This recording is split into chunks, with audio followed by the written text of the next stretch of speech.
Durante os anos de 1950, 60 e 70, pessoas que residiam na ilha de Jersey foram atacadas por um misterioso homem. Esse homem seria chamado de a Besta de Jersey. As pessoas que moravam na ilha trancavam as suas portas, mas nada pararia a besta de invadir elas. Em 1957, uma enfermeira estava esperando por um ônibus na área do Monte Abe. E do nada apareceu um homem vestido com um casaco comprido e um lenço sobre o seu rosto. O homem se aproximou da moça e a abateu na cabeça, amarrou uma corda ao redor do seu pescoço e a levou para um campo próximo dali. Esse homem a agrediu sexualmente. A moça ficou gravemente ferida durante o ataque, no entanto, ela foi descoberta e levada ao hospital, onde se recuperou dos seus ferimentos. Em março de 1957, ou seja, no mesmo ano, esse mesmo homem atacou uma jovem de 20 anos que estava caminhando para sua casa, passando pela parada de ônibus perto de Trinity. Ele usou o mesmo método com ela, puxou-a para um campo perto dali e a agrediu sexualmente. Em julho, ele atacou uma mulher de 31 anos e depois uma garota de 28 anos em São Martins, em outubro de 1959. Após os ataques, as vítimas prestaram suas declarações à polícia e todas elas falaram a mesma coisa, deram os mesmos detalhes. Todas elas confirmaram que o homem tinha cerca de 1,67 m, na casa dos 40 anos e tinha um sotaque irlandês e meio estranho que elas acreditavam ser falso. Elas também o descreveram como cheirando a mofo. A polícia concordou que o mesmo homem tinha atacado todas elas e o homem ficou conhecido na imprensa como a Besta de Jersey. Um ano depois, as coisas mudaram. Esse maníaco mudou totalmente o seu padrão de planos. Antes, ele atacava pessoas nas ruas, mas a partir de 1960, ele começou a invadir a casa das pessoas. No dia 14 de fevereiro, a Besta de Jersey subiu pela janela de uma casa e entrou em um quarto no andar de cima. O menino cujo quarto ele entrou tinha apenas 12 anos de idade. Quando o menino acordou, ele viu um homem com uma máscara de pé aos pés da sua cama, segurando uma tocha em seu rosto. O homem colocou uma corda ao redor do seu pescoço e o arrastou para fora, para um campo, onde ele o estuprou.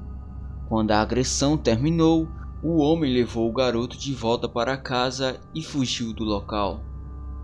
Em março, uma mulher caminhando para uma parada de ônibus em Bralade parou para falar com um homem que havia parado seu carro e lhe ofereceu uma carona. Ele disse que era um médico e que estava a caminho para buscar a sua esposa. A mulher aceitou o passeio e entrou no carro do homem. Quando ela se virou para falar com o homem, percebeu que ele estava usando um grande sobretudo, chapéu e luvas. Ela não podia ver o seu rosto e quando entendeu o erro que havia cometido, ele já havia levado ela para uma parte isolada da ilha. Ele bateu na mulher, dando-lhe socos fortes no rosto e amarrou suas mãos atrás das costas. Depois a conduziu até um campo onde ele a agrediu sexualmente. Depois de terminado, ele levou a moça de volta para o carro e os dois saíram. Percebendo que esta era sua chance de escapar, a mulher saltou do veículo em movimento e começou a gritar. Em pânico com o barulho, o homem acelerou o carro e nunca foi encontrado. Mais tarde, naquele mesmo mês, uma mulher de 43 anos e sua filha de 14 anos estavam dormindo em seu chalé em uma parte remota da ilha em São Martins. Por volta da meia-noite, a mãe acordou com o som do telefone tocando lá embaixo. Ela saiu da sua cama para atender, mas havia silêncio do outro lado, seguido por um clique e pelo tom de descagem. Assumindo que era uma ligação por engano, ela voltou para a cama. Depois de um tempo, ela foi acordada novamente por um barulho. Ela voltou a descer as escadas para investigar o estranho som, acendendo as luzes para ver melhor. Quando ela chegou ao degrau inferior, as luzes se apagaram e ela percebeu que não estava sozinha. Havia alguém na sala com ela. Então ela pegou o telefone para chamar a polícia, mas a linha estava morta. A linha telefônica dela havia sido cortada. A figura que estava na sala de estar correu para a mulher e exigiu seu dinheiro e a ameaçou matá-la. Durante a luta, sua filha acordou ouvindo o barulho e foi ver o que estava acontecendo. Ao ver a jovem garota, o homem soltou a mãe e pulou pelas escadas até a filha. A mulher, agora livre, correu para a casa do vizinho e os trouxe de volta até o seu chalé para pegar o intruso. Mas quando eles chegaram, encontraram a filha sozinha. Ela havia sido amarrada e estuprada, mas ainda estava viva. Em abril, uma menina de 14 anos foi acordada por um homem em seu quarto, observando-a enquanto dormia. Ela começou a gritar na esperança de acordar seus pais que estavam dormindo, e de fato isso funcionou e o homem fugiu. Em julho do mesmo ano, um menino de 8 anos foi sequestrado de sua casa. Quando seus pais acharam ele na porta de casa, ele tinha uma corda amarrada no seu pescoço e tinha sido levado para um campo próximo dali, onde ele sofreu abuso sexual. Após a agressão, ele foi levado de volta para sua casa e entregue na porta. Este seria o último crime que a besta cometeu naquele ano. Os investigadores perceberam que a besta de Jersey tinha que ser um residente da ilha devido à frequência dos ataques. Eles começaram a entrevistar todos os homens que tinham antecedentes criminais, mas nenhum deles se encaixavam na descrição feita pelas vítimas. Os oficiais também solicitaram impressões digitais de todos os homens adultos da ilha. Eles tinham o direito de recusar e 13 deles fizeram o teste. Um deles era o homem mascarado. A polícia chegou a uma conclusão e prendeu Alphonse Legastellois pelos ataques e abusos. Ele era conhecido como um estranho pescador que vivia na ilha, mas ele foi libertado após 14 horas de interrogatório devido à falta de provas. Mas aí o dano já tinha sido feito. Seu nome havia sido dado à imprensa e sua foto estava em todos os noticiários locais. Depois que uma multidão furiosa incendiou a sua casa, Gastelois foi forçado a fugir para Anchorage, um grupo de ilhas a nordeste de Jersey. Ele morreu em junho de 2012 com a idade de 97 anos. A esta altura, a polícia estava completamente perdida. Eles não sabiam o que fazer. Então, eles resolveram chamar a Scotland Yard para ajudar com a investigação. A Scotland Yard é uma polícia britânica. A Scotland Yard disse aos residentes que eles precisavam começar a cuidar um dos outros e montar rondas no bairro para se manterem seguros. Eles também criaram um perfil do agressor a partir das descrições feitas pelas vítimas.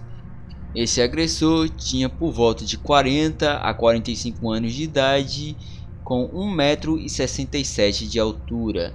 Ele conhecia muito bem a ilha, especialmente a costa leste. Ele tinha um bigode, mas cobriu seu rosto, seja com um lenço ou com uma máscara durante os ataques. Ele usava um casaco longo e escuro com mofo, um chapéu e um par de luvas. Ele entrou nas casas pelas janelas dos quartos usando a lua como uma luz entre as 10 horas da noite e 3 da manhã, e ele andava carregando uma tocha.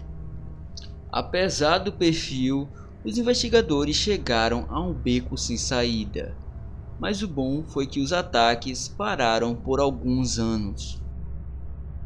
2 anos depois, em abril de 1963, um garoto de 9 anos foi a próxima vítima do homem mascarado.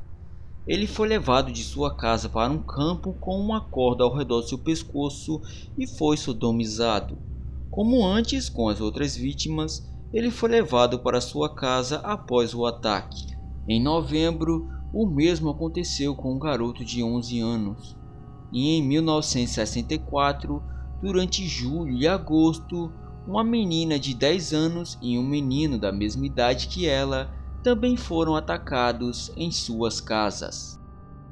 Durante os 2 anos seguintes, a besta de Jersey ficou na sombra e a vida continuou como de costume. Finalmente, os bairros começaram a acalmar o seu autopoliciamento e parecia que os ataques tinham acabado.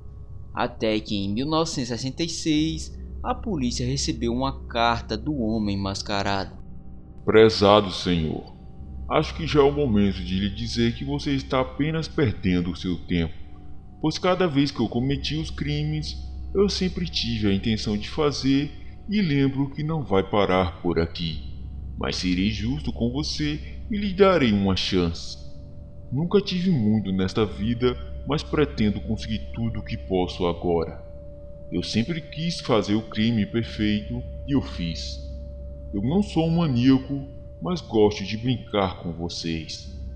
Vocês ouvirão de mim antes de setembro e eu lhes darei todas as pistas, só para ver se vocês podem me pegar. Espere e veja. Em agosto, uma menina de 15 anos foi brutalmente agredida em sua casa, mas o ataque foi diferente desta vez. O corpo da menina estava coberto de arranhões que estavam perfeitamente dispersos em linhas paralelas. Após esse ataque, não houve mais incidente durante 4 anos. Em agosto de 1970, o monstro voltou. Um garoto de 14 anos acordou de seu sono em sua casa com uma tocha que brilhava em seu rosto. Ele foi atacado como os outros, mas dessa vez, quando ele estava sendo levado para sua casa, o homem mascarado falou com ele, e ele disse ao menino para ficar quieto. Porque se você não fazer isso, alguém vai machucar sua mãe e o seu pai. Quando os pais do menino o encontraram, ele estava agindo estranho e parecia chateado, mas ele não quis falar o que havia acontecido.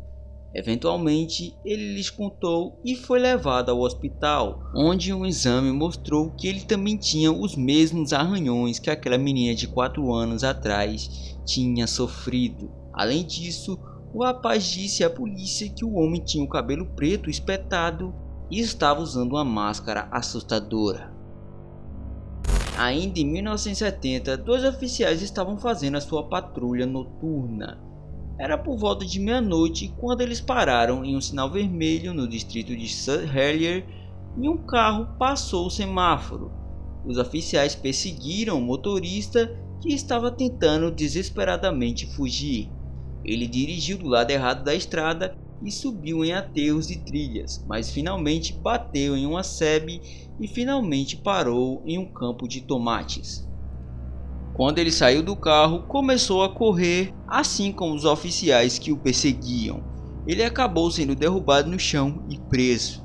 No caminho até a delegacia, os policiais notaram um cheiro de mofo vindo do homem. E quando finalmente estavam sobre a luz brilhante da faixa da estação, eles viram a aparência do homem pela primeira vez. Ele estava usando um casaco longo e escuro com pregos e parafusos de 1 polegada de comprimento que saíam do colarinho, punhos e ombros. Essas foram as marcas que marcaram a jovem menina e o rapaz. Quando esvaziaram os bolsos do homem, encontraram uma tocha preta com fita adesiva cobrindo a maior parte do vidro, de modo que apenas uma pitada de luz brilhava através. Também foi encontrado 2 pedaços de cordas que foram usados para amarrar suas vítimas, uma tampa de lã e fita adesiva. Eles também encontraram uma peruca preta espinhosa e a máscara que ele usava para aterrorizar suas vítimas. Edward Pellonow, nascido em 1925, tinha 46 anos e era um homem de família com esposa e filhos. Ele trabalhou na construção civil e veio de uma família rica. Ele não tinha registro criminal, mas foi preso por 1 mês durante a Segunda Guerra Mundial por oficiais alemães quando roubou comida para famílias famintas.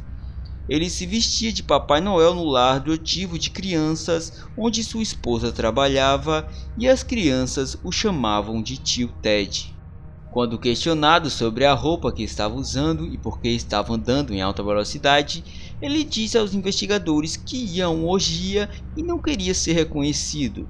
Quanto aos pregos, ele disse que acrescentou aqueles no caso de ser atacado por alguém que conhecia artes marciais. Ele se recusou a falar sobre a máscara e a peruca que haviam sido usadas naquela noite, a julgar pelas marcas em seu rosto. Os oficiais foram enviados para revisitar sua casa. Uma vez que eles estavam lá, eles encontraram um quarto secreto, onde lá cheirava a mofo, e encontraram roupas velhas e perucas caseiras com sobrancelhas falsas. Em 29 de novembro de 1971, o júri levou 38 minutos para declará-lo culpado de 13 acusações de abuso e agressão. Ele foi condenado a 30 anos de prisão em Winchester, no Reino Unido, mas foi liberado em 1991 após ter cumprido 20 anos de prisão por bom comportamento. Ele até tentou voltar de novo para Jersey, mas devido ao seu reinado de terror que ele manteve durante muitos anos, ele não foi bem-vindo e em vez disso ele se mudou para a ilha de White. Ele morreu 3 anos depois por um ataque cardíaco em 1994.